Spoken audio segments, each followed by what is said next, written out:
চাঁদার টাকা না পেয়ে প্রকাশ্য দিবালোকে বাঙ্গারি ব্যবসায়ী সোহাগকে যেভাবে হত্যা করা হয় এ যেন জাহিলিয়াতের যুগকেও হার মানায়।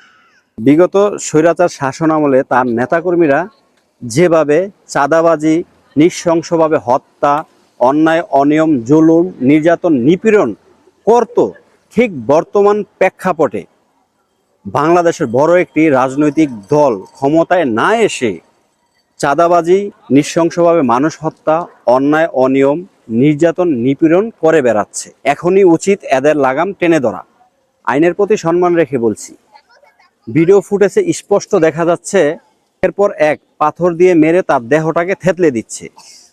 মৃত্যু নিশ্চিত হওয়ার পর তার বুকের উপর উঠে লাফাচ্ছে। তদন্তের নাম করে বছরের পর বছর সময় ক্ষেপণ করার কোনো মানে আছে কি? দয়া করে জানাবেন।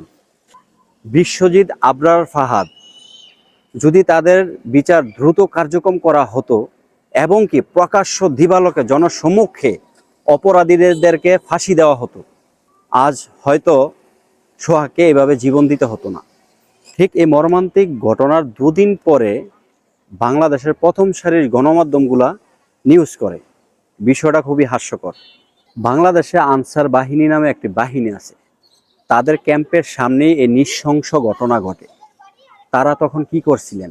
এই আনসার বাহিনীর কাজটা কি? অটোওয়ালা, রিক্সাওয়ালা, ভ্যানওয়ালা থেকে 10 টাকা 20 টাকা করে চাঁদা তোলা?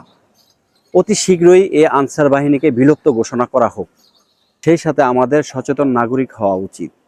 শত শত মানুষের সামনে প্রকাশ্য দিবালোকে একটা মানুষকে এমন নির্মমভাবে হত্যা করা হয়, কেউ মানুষটাকে বাঁচাতে আসলো না, সবাই আশেপাশে তাকিয়ে তামাশা দেখলো। বিষয়টা খুবই দুঃখজনক। আজ এ পর্যন্ত। ভালো থাকবেন। আল্লাহ হাফেজ।